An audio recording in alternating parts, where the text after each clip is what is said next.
Good evening, everybody. It's that time again. It is the May 7th, City of Sunbury Services Committee meeting. Could I get a roll call, please? Mr. Capel. Here. Mr. Ayer. Here. Mr. Grumney. Here. Mayor St. John is absent. I'd like to make a motion to approve the minutes from our April 2nd meeting. Second by Mr. Grumney. Roll call. Mr. Capel. Yes. Mr. Grumney. Yes. Mr. Ayer. Yes. 3 yeas, minutes passed. Do we have any visitors tonight? Other than the scheduled visitors? On to new and unfinished business.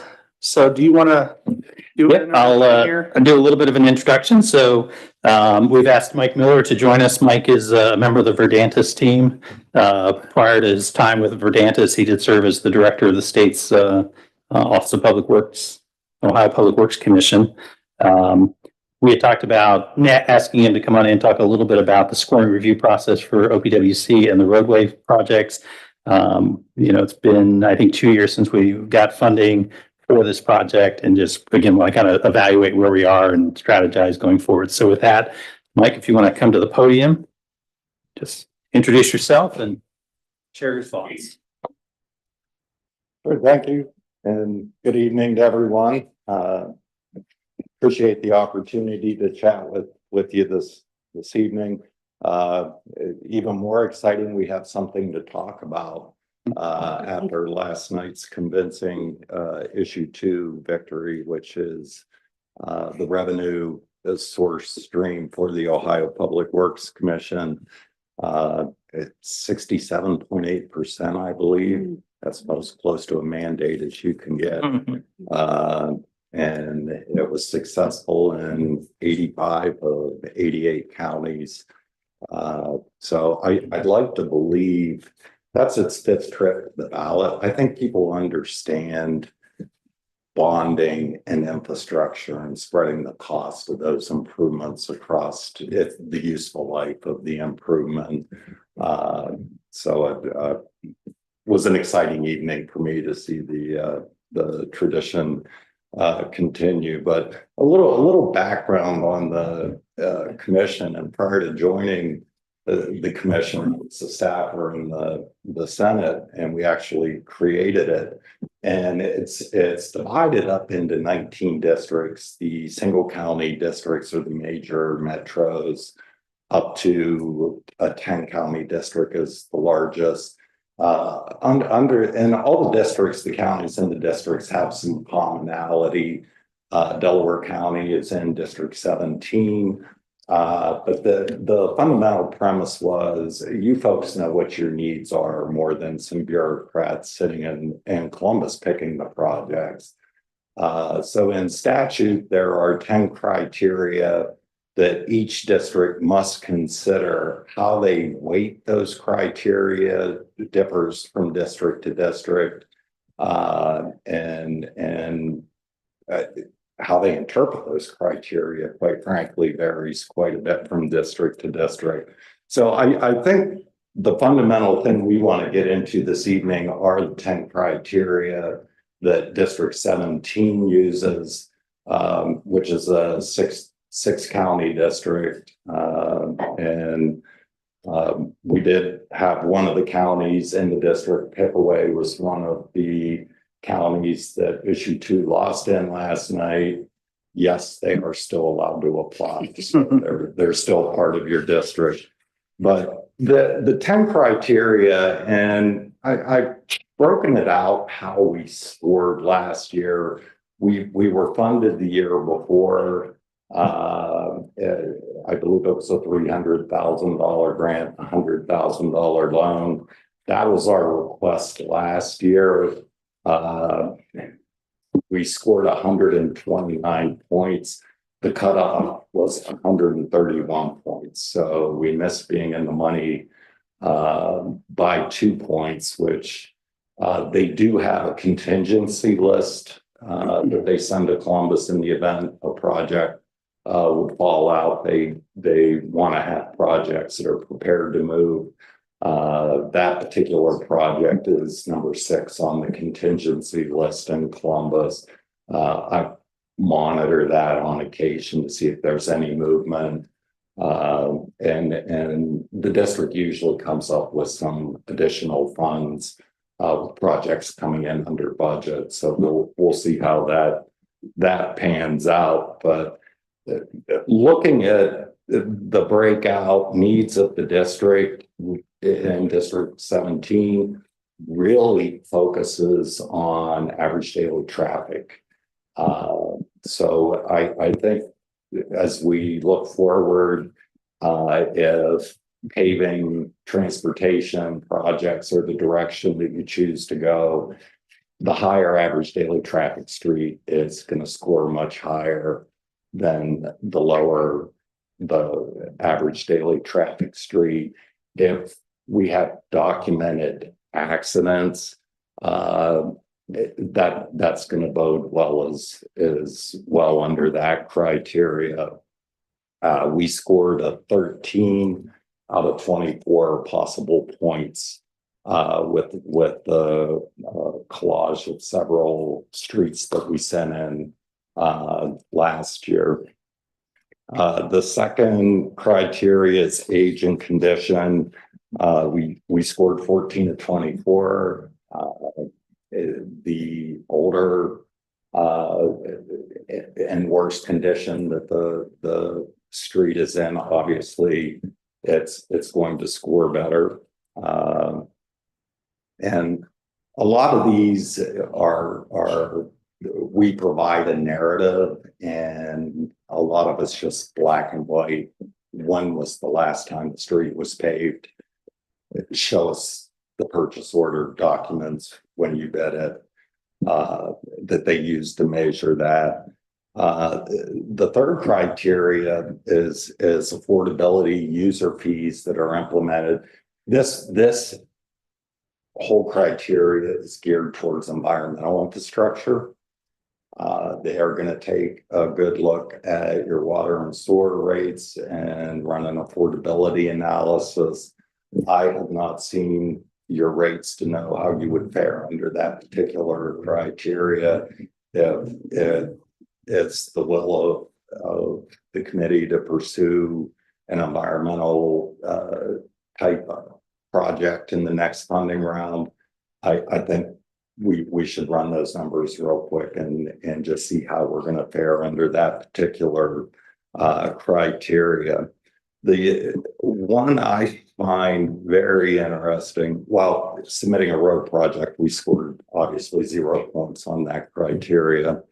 Health and safety is an interesting criteria. Of all the criteria, if one of them's lobbyable, that's the one.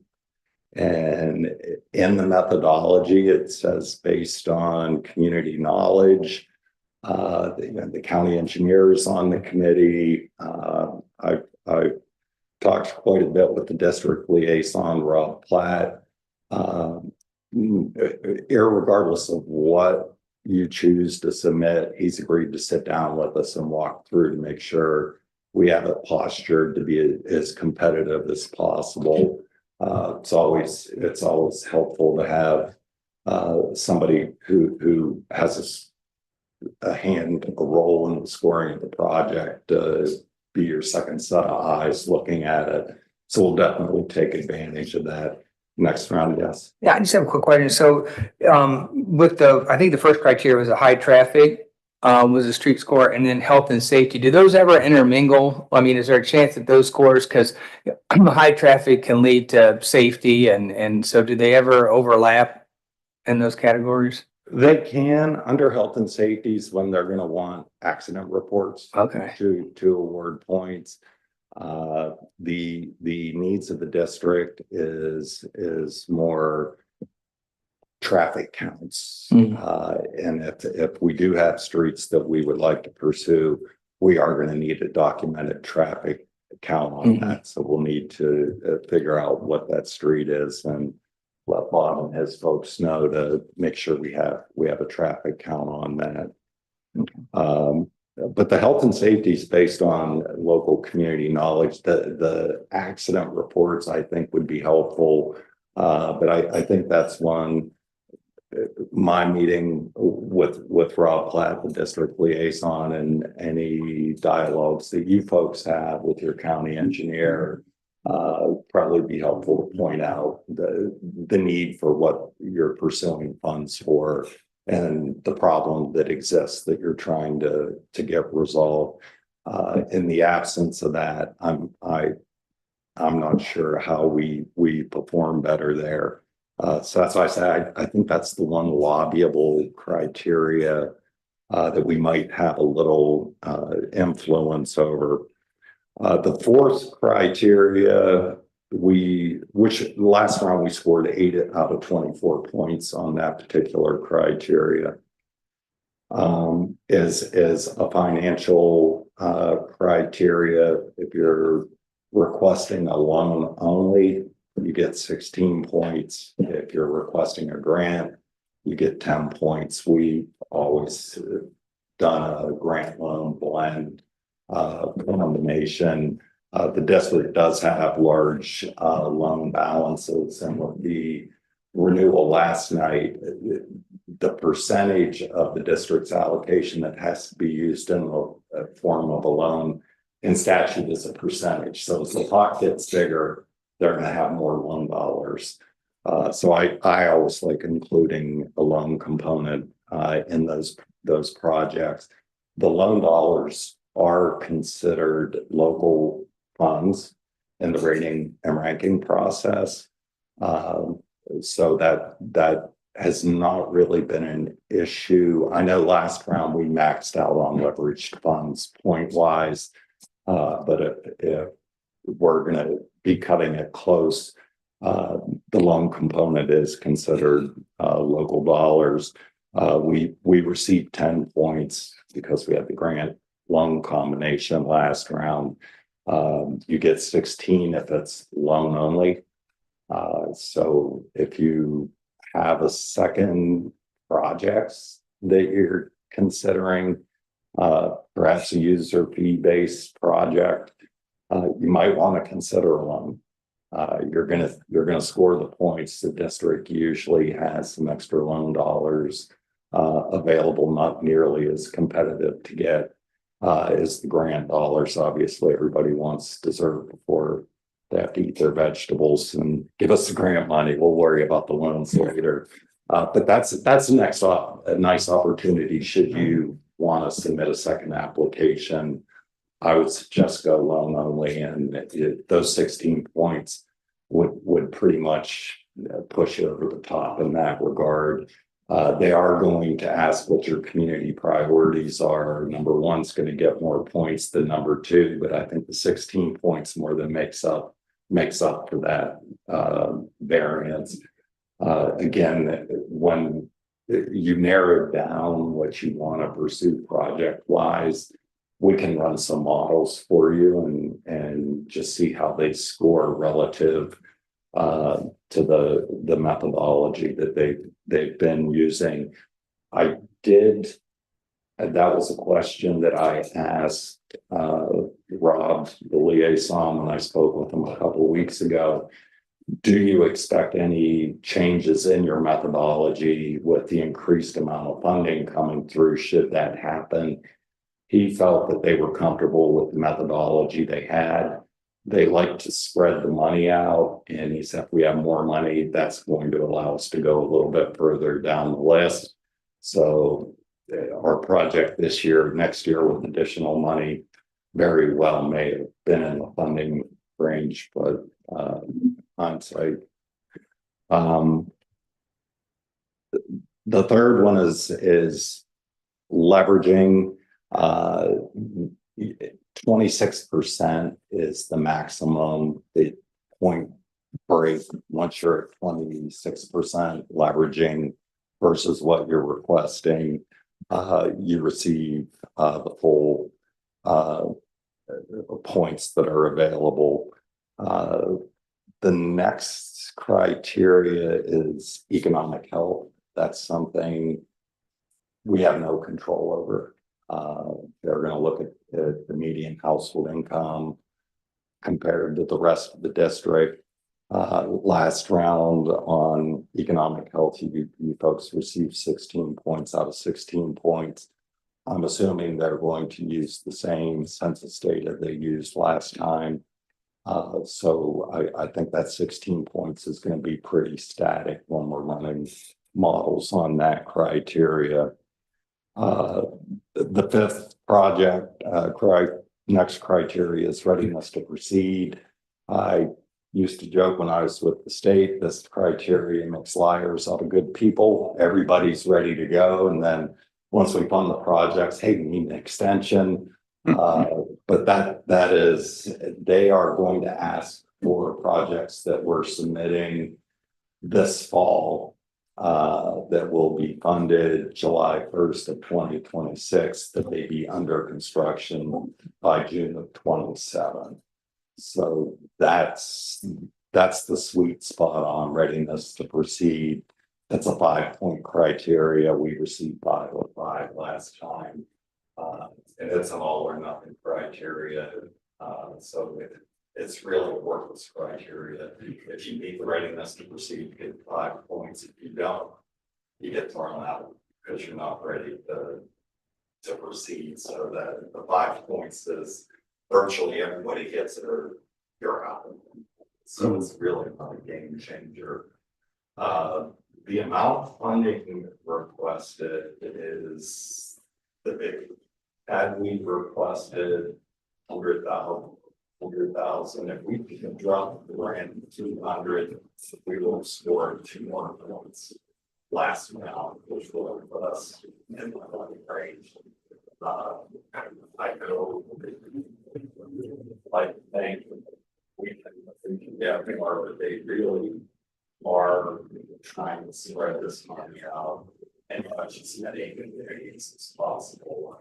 And that they have 5 points on that particular criteria. Last time we received 32 points again, and we got up 2 more, and we dropped it now. Just a little bit. I think I would encourage us to probably to lower that right in the next funding round. And then the final criteria is for 17. They call it project soundness. They really are oriented and having the state's dollars go to bricks and mortar versus studies, engineering. So we pull the engineering off of the table on the last project. We just didn't show it in the application that was going to be funded 100% locally. So we received 15 points out of 15 points on that particular criteria. If we needed to count some of it in to get our leveraging ratio up, that's something that we could look at. But you guys were nicely leveraged last round, so we just pulled it out to get the 15 15 points. So now moving forward, things I think we need to keep in mind as we're playing, and I've had several conversations with folks here, and I think you guys have a healthy list of things you'd like to pursue. But when it comes to decision time, which projects, like I think we will be keeping out of the money requests to paramount when we're writing this application. If it's transportation related, we need to focus on a high T project. And health and safety is another one I think that we can do a little better on in informing the decision makers what's at stake, what the problem is, and how we can solve the problem. With the work project. The other interesting criteria that's woven in for their methodology is a lot of jurisdictional projects. And once, you have another political subdivision participating in the project with you. So, and some of our conversations, like we were looking at the stabilization project, we thought that we were going to touch the township. And they were probably participants. I don't know what the relationship is with the township. But if there is ways to meet another political jurisdiction and there would be a blocker to bring that in long road, maybe staff will this get it financially. But it does carry quite a bit of performance and rating rank from us that you have anything that feel maybe a candidate on a jurisdictional project, please keep that in mind. We're trying to figure out what projects, what to pursue. But that is pretty much a high level the rating ranking process, right? It's just the way it does. And it's different from district to district. It reflects what their regional administration are. But that's through the process. You have their schedule. I don't think a lot of the districts that chose to sit tight till they saw what happened last night. So there was actually a vulnerable search for but I believe last year there was 70 massive recommendations in August. Expect the same this year. So this is a good time to start thinking about what you want to pursue and how you want to posture that for success, and give us an opportunity to run a couple of models to see how they actually are going to perform under the methodology. So I'd be happy to field any questions like that. I just have a quick, so last year, did we have you review our models, or would this be the first, or these projects, or would this be the first time we use them to help with the scoring, like evaluating? I reviewed what was submitted to the district.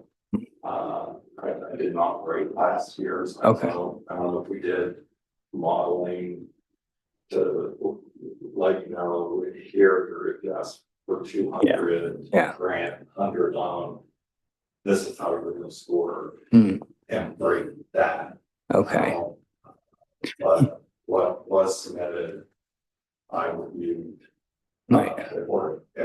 So we would be able to, with your help, get a better idea of maybe where we might land on the scoring sheet with our possibilities of being granted money, using you to take a look and say, yes, this looks like this might get you 16 points, 18 points, or I know a lot depends on what others are submitting though too. So. Well, yeah, I mean, what the competition you run against, you can't control. This is predominantly what I do for Dantas, the communities that I am writing for. At least there's 3 fiscal criteria that are, you have all control over those 3 criteria, leveraging how much you ask for, the nature of the funding. I like to give you a couple different scenarios, how it would score out depending on what you ask for. Some communities, and you don't get a higher amount, we just simply can't move forward. And honestly, it's a risk reward scenario. You could go for the higher amount, hope the competition is going to be lower. I tend to be on the conservative side. I prefer to get a win. You know, if the project can move forward and you can come up with the funds locally to make the project move forward, that's the ideal situation. And let's get closer to something we can control we've got a good shot at this funded. So I did work last year with Daryl on culvert collapse down the street, which we were successful in getting the emergency funding for that. That was another question I had of the district liaison, because they have a look back on how much funds their community has received on per capita basis. Another tool they use to spread and I said, okay, are you factoring in the emergency funds in that look back? They do not calculate that in, so they aren't holding that against you in that particular calculation. So what I'm hearing is the early bird gets the worm. Do this, if we want to do this, the sooner the better. Well, we have the luxury of time right now looking through what communities' priorities are and then see how those fit within the District 17 methodology, and can we foster that to be successful? You can tell me this is our number one priority, and I'll be honest with you, if it's new and expansion, I'm going to tell you I cannot get that funded through PWC. We're wasting our time pursuing a new expansion project. The methodology just does not reward it. We request 50% of the expansion project as it is. The fundamental premise behind the whole program is repair and replacement of existing infrastructure.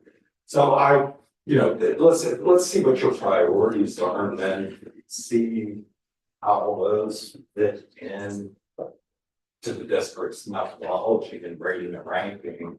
And let's not set up an application and send it in, set it up and fail. Let's send a strong app in that we know is going to compete and do well. Yeah, so maybe just building on that, I was going to ask you this, just to be clear. What you're saying, Mike, is that if we could somewhere in the August timeframe give you a sense of what we think these projects are, that's when you can run these models to kind of give us a sense of how it might score. The application deadline hasn't changed. It's probably still that early November-ish schedule, or not?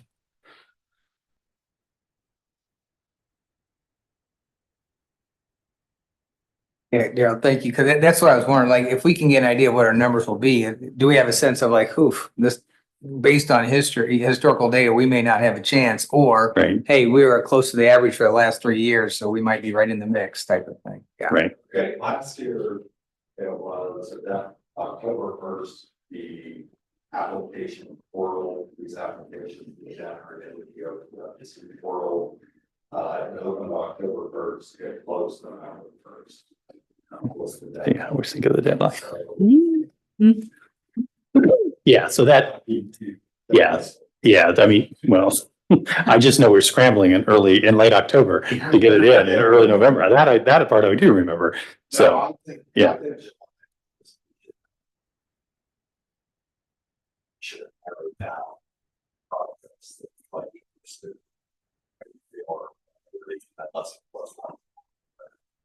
and then once we see what's going to score well in the process, then we can address it and do the full blown application.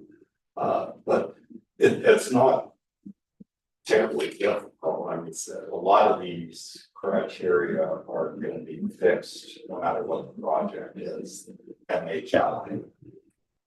So I'm not going to have to restore 10 different times. I'll just temporarily different funding scenarios. And just, is it high ADT? Do we have traffic accidents that we could report and include in that type of stuff? But so there's about 2 criteria we can dress up, and then 3 that we have total control over. And then also to be clear, so you said, fundamentally, this is a repair and replacement program. Does the same apply to like a health and safety proposal as well? So if we did look for something other than a transportation project, it's still about repair and replacement on the health and safety side. Okay. An expansion. Water treatment, distribution, or expansion, sanitary flushing. Yeah. Anything for expansion. Okay. In statute, they only fund 50% of an expansion project. Repair and replacement, they can fund up to 90%. That's where the bias begins against doing expansion, and it trickles down throughout the rating and ranking process. In my years with the commission, I know it was a rarity that I saw a district board with an expansion project. I would discourage you from pursuing. Yeah. Okay. And maybe one final point is this, and I don't know if the city needs to recuse itself or not on this, but I think as part, if I'm remembering correctly, the district itself, as you said, it's got representatives from the district. I think last year I had a conversation with the city of Powell and the city of Delaware. Delaware had the city representative for the county had been perpetually a member of that committee. Last year, I think they did appoint a representative from Powell, and we agreed that Sunbury would be in the mix. So at some point, we will have a representative to that group. Now, again, I don't know whether we have to recuse ourselves on any projects that relate to our community, but we are trying to get ourselves also a little bit more connected to the district committee as well. And again, Delaware and Powell have agreed to that. So. And just from my own understanding, is the score submitted for the district or individual communities? So like, is it, when you go through that scoring sheet, is that Sunbury score or is that District 17 score based on all the projects that are submitted? Does that make any sense? Probably not. I think I understand your question. Yeah. So if Sunbury has 3 projects, Delaware has 4, Powell has 2, and they add all those together and gets a score of X, is that the score? And then those projects are, or is it Sunbury's score is X, Delaware scores X, Delaware is higher, they get, we don't. That's how I took it. Yeah. Yeah. I'm scribble. Oh. This is last year's districts rating and ranking. These are the funded projects. Okay. Those are unfunded. Okay, so it's by the individual city or village or what have you, not the cumulative district. that the score- Okay, They are okay. in the score your project, which Okay. they just give a raw score, and it took a little pride in break. I need to know how you guys scored under each. Right. And they finally worked that out and shared it with me. So we know, that we need to know where we can improve, where we lost points, where we're doing well, to put a little bit of science Right. to this. But once the district has scored it and sent it to OPWC, the numbers don't change at that point. They're not reevaluated at the OPWC level, right? They're just taking the district score and kind of fixing or not fixing. Correct. OPWC does a pretty good job of reviewing it just for statutory requirements. Got The it. candidates. Okay. 9%, or they're ineligible components in the project. Finally, the grant across something that is ineligible. Hey, we can't pay for that. We aren't going to change the numbers. We're just going Got to move that one item and that contingency, just keep things.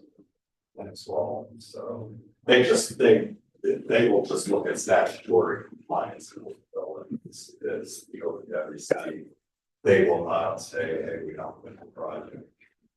Got it. Well, Mike, we've got some other agenda items, so thank you for Thank you very that. much. I think I certainly have a better perspective on kind of what is happening behind the scenes. So Yeah, and there, you know, Yep. we do. I did. One of the copies last year. Yeah. Yeah. Great. Yeah. Yeah, I'll get this out of the members. Great. Thanks again, Mike. Bob, thank you. Thank you. Yeah, that's the most detail I've heard on that so far, so very helpful. Yeah. All right.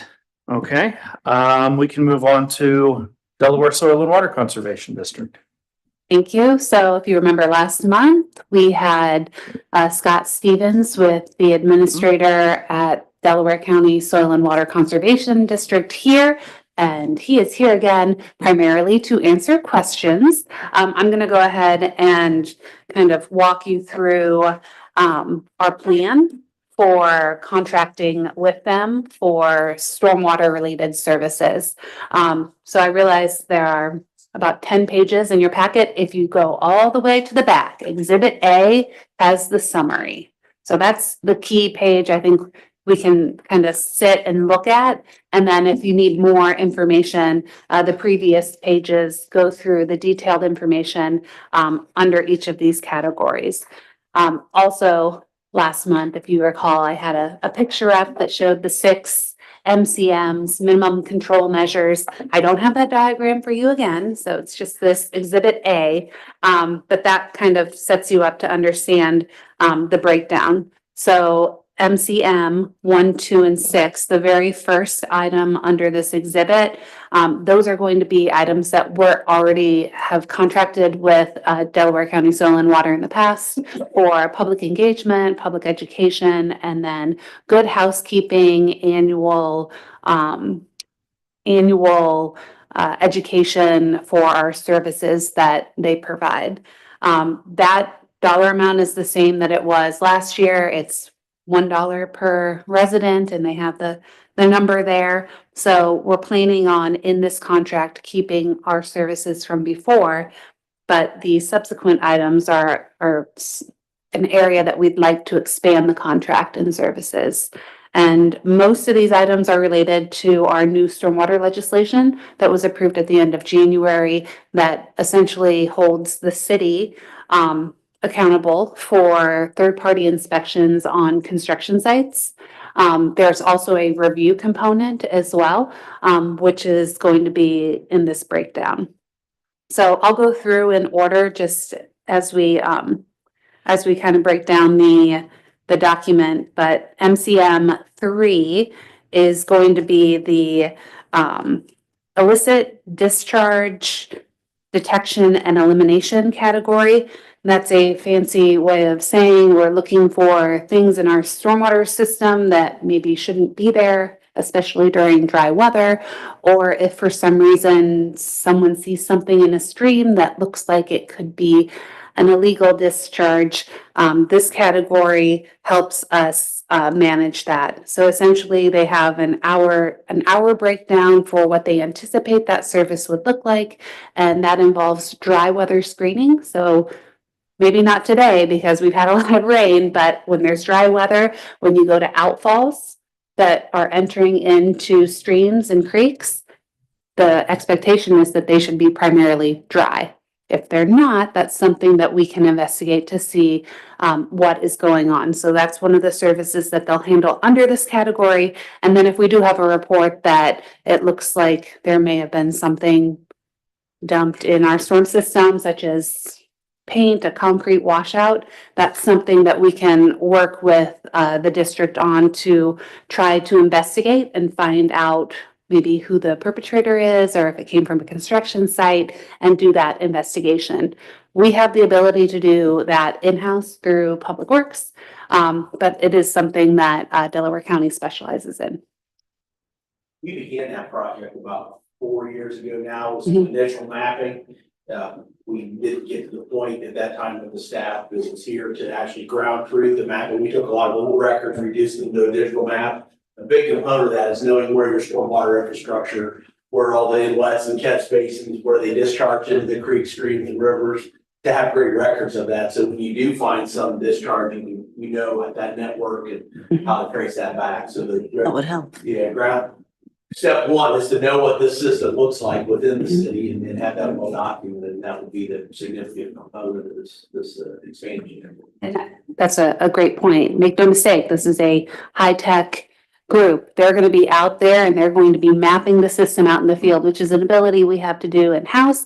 But while they're out there, they're going to go ahead and collect that data so So it's that not we. something we have currently, correct? This is, So we've done a little bit of outfall investigation. As mentioned, Scott and his team has also done it, but Grant, our intern, went out and did some of the outfall mapping a year ago. So we have some of the information, it's just not complete. Sadly, stormwater as an asset is usually one of the last underground infrastructure items that gets mapped, mainly because you only need stormwater system when you need the stormwater system Mhm. when it rains, so 25% of the time. Also, it's a very aged infrastructure, so we may even have what we consider as-built, but when you go out in the field, that you can tell that that's not where that manhole is, that's not where that grate is. For MCM number 4, this is the big one. This is going to be the construction inspection of the active sites. We went through and projected out what projects we have going on, what might become active over the next year. Essentially, we're looking for this contract to be a year. So we have the 67 residential developments, and then per our new stormwater regulation, we're also inspecting the individual houses. So when a house is built in a new subdivision, we will have the grading and the lot checked by Delaware County Soil and Water, and that's a separate fee that the developer now has to pay to us. So we'll be utilizing those funds to cover those items. So essentially, we're thinking in the next year, somewhere between 175 and 225 homes will come online that may need to be inspected, which is where we came up with that number. And then, of course, 6 to 7 commercial developments, just based on when we think the timing for inspection and the shovel will be in the ground for projects around the city. I will say that I realize, there could be a little bit more or less that happens over the next year.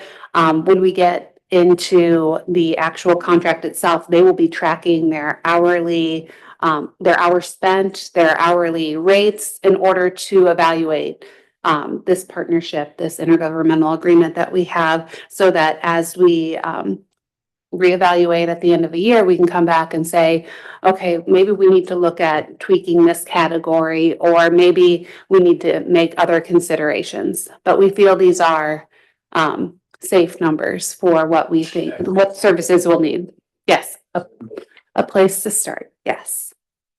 And then MCM 5, this is going to be the post-construction inspection. So right after the subdivision or the commercial development is complete, there's going to be a checklist in order to turn over any public infrastructure or private at the end of a project. So this, I would envision being assistance with that checklist to make sure essentially a sediment pond has removed any items that need to not be in place for it to function as not a construction site.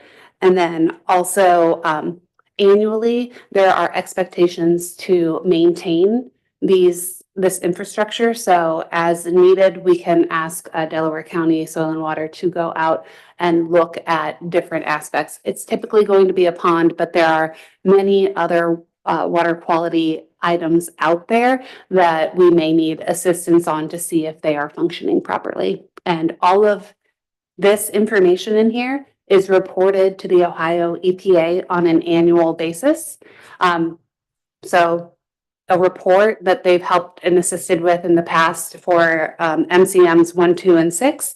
They'll also be helping us with the complete application on an annual basis, which is in April. One of the reasons why having this contract May, June timeframe and going through the end of June would be ideal, so that we can have that support for the annual report. This will all be mandatory. So we are required to do all of these items per the EPA, but if you mean mandatory and they have to do every item on here, it will be case by case as they come up. Am I understanding your question? Development. Like projects come online, what stage they're in. Now, the annual, if you're asking about specifically MCM5, the post-construction, that is an annual engagement. If that stormwater infrastructure is owned by the HOA, there's a request there from EPA that homeowners group be engaged on an annual basis, how they're managing or maintaining that stormwater infrastructure. So yes, it doesn't end with the construction, but that never goes away. The illicit discharge would be the other one that's an annual event for a percentage of your discharges to have that dry weather screening. So there are elements that go on beyond the construction. So, go ahead. I'm sorry, so the inspection and final grade inspections, that's with permits at $250 each. Mhm. I would imagine that would be for everybody. That would be for each household, would be what we're estimating the time spent. Now, if there's an issue on site, one house may, when they time it out, may end up costing more than $250, but another house may end up being a quick check and is compliant. But that is the type of thing, as we go through this service for the next year, we'll be reevaluating to see, does $250 make sense per house? Should it be more? Should it be less? It's something that we can look at. The other really nice thing about the stormwater legislation and the financing coming in is just from a projection standpoint and the development that we have coming in over the next year, we should be able to cover even the high end of this contract through that new legislation and a stormwater fund, which I've worked with Director Stefan to track separately to make sure that we're keeping an eye on the funding that is being brought in related to the stormwater legislation. I did the math, just so you guys know, in case you're wondering, it's $105,000 on the low end, and then if we max out all the categories, it's $134,162. And I would recommend at least contracting not to exceed on the higher end of the project, and then they'll bill as they go. So we should have a pretty good feel for how we're doing. And we can follow up with the committee and let you know if we think that we're on the right target or if there's money left over at the end. Thank you. I have one question on cost and one clarification. So I'll go to the cost first. So this is going to be funded through the stormwater fund. And then also, if I didn't hear it correctly, I apologize. Will developers be paying some of these fees too? And so this is a shared cost between the city and developers. And the city's portion will be ideally funded through this new legislation. So it's not we'll have fun. How do I say this? Our new legislation will fund this new process. Okay. So, yes, and potentially then some, essentially growth that we need related to these projects. It should more than cover this. We've done some additional projections to see, where we think the developers will end up owing, and they are charged as part of our OpenGov process for the review, for the inspection, and then if we know the number of houses that were approved, then we can go ahead and charge for the houses up front as well. They're aware of this coming. Yes. So the developers, when we worked on the stormwater legislation, we reached out to Pulte, Romanelli, I think Ryan, we Yeah. reached out through the BIA, the Building Industry Association. Yeah, so we reached out to the people that we've been working with so that they could review the legislation, and we didn't have any feedback yet, but I guess that could come as they. this can't just be new to, only to Placis. They have to be familiar with this. That was this my fee. question. And if Right. we, So I just want to say, John, I mean, to just be as clear as possible, it is fully funded by the developer, right? You said Yes. the city pays a share, they pay a share. The city does not, I mean, it's fully funded by the fees that come in from the developer. Now, the city, we're going to be making payments to the Soil and Water Conservation, but it'll be from that source of funds that come directly from.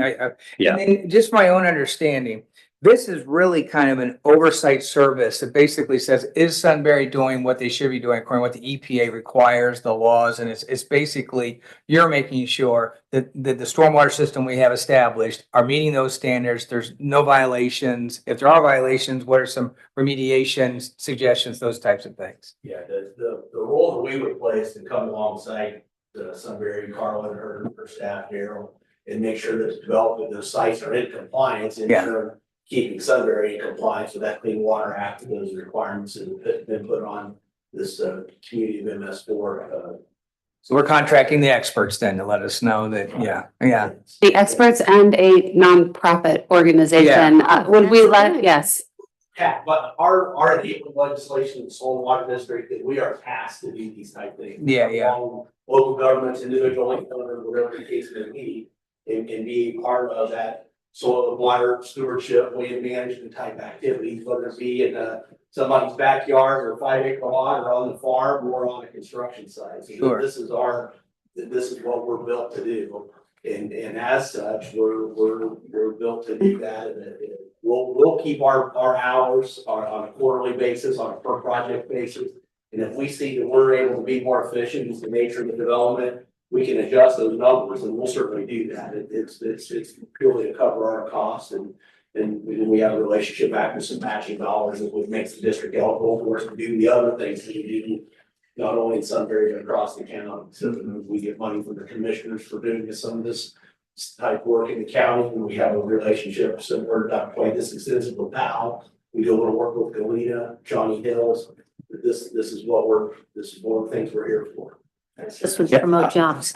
Yeah, I was also going to have not only a nonprofit, I think, as Scott was indicating, I mean, these are not high fees. Yeah.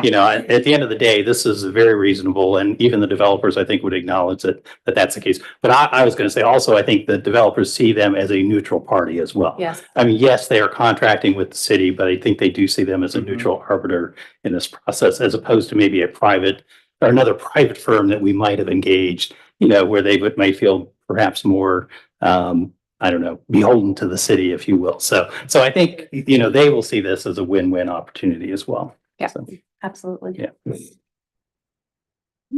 Thank you very much.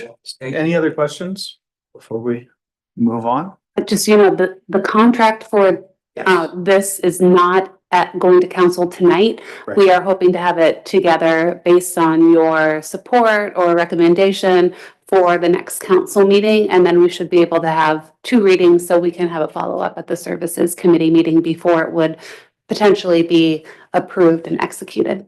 Okay, so you're looking for the go-ahead from us. Yeah, just to continue to proceed. So that's, Any objections? I think it makes good sense. This is an annual agreement too, right? So it gets evaluated every year and.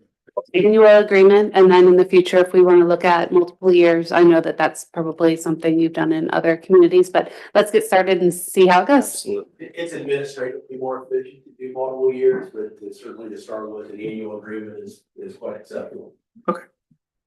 Great. Well, thank you very much. Thank you. Scott, yeah. Yeah. All right, and we got a couple minutes. So there's speed blitz through the street program and It should go treatment. It should go very quickly as she's pulling it up. The map that we have is going to be for our street improvement program, and it will show the alternates. One of the things that was requested by the committee was to share, I guess it's really difficult to see. Sorry about that. The handout's good. Oh, you have a handout. Okay. Yeah, we can see it on the handout. Perfect. Okay. So the alternate streets are what I wanted to focus on, since I believe that was what your interest would be. If you look, to the right side of the page, alternate one is Arbor Drive, and that restoration plan, and the pavement is essentially going to be a separate line item when we have our bidders come in. The funding for alternate one, that road section, which is very long compared to some of the other ones, is over 200,000. We have alternate two, which is South Vernon Street, and it was bumped from last year's street improvement plan. We'll see if it again is one that we either decide not to award, or if we may need to delay that street section as well. Alternate three is up at the top. Oh, so alternate three is the police department's parking lot project. It's a separate line item that is just under $50,000. We are hoping to award that, as the parking lot is an item we'd like to do this year. And then alternate four is asphalt paving for the gravel road at Sedgwick Avenue. That is just under 40,000. And alternate five is not shown on this plan, but it is for a rejuvenator product, which would be placed on previously paved streets in the city. And the rejuvenator is a liquid treatment that is like a coating that goes over the road in order to essentially do crack sealing, but on a much larger basis. This type of pavement treatment is done by many other communities. In my previous community, we utilize this as well, just because it does kind of leave you with fewer crack sealing requirements in the first 5 years. I think we've had a presentation on that treatment before in the past. Before I was here, okay. So yeah, it sounds. So you guys are the experts. What are we looking for in the immediate future as far as the selection of the parts of the project? So the bid opening is going to be on May 14th. And with that, all of the bids will come in with the alternate pricing as well. So we'll put together a matrix. And then based on the engineer's estimate and our budget items, we can make recommendations, but also let everybody see almost a la carte which alternatives you recommend to award, because it's going to be base bid plus alternates for the path forward. Keep in mind, the base bid also includes the Columbus parking lot project. We are rebidding as a part of this much larger project. So the base bid is 1.8 million, just a hair over for the two projects. And then the alternates combined, we're looking at about 400,000 in order to see if we get excellent pricing and we're able to award more work. All right, so we can skip the last item. I think we probably want to have enough time to transition to the council meeting, so. I suppose it might be nice then. Yeah. I'll make a motion to adjourn. Second by Mr. Grumney. Roll call? Mr. Capel? Yes. Mr. Grumney? Yes. Mr. Ayers?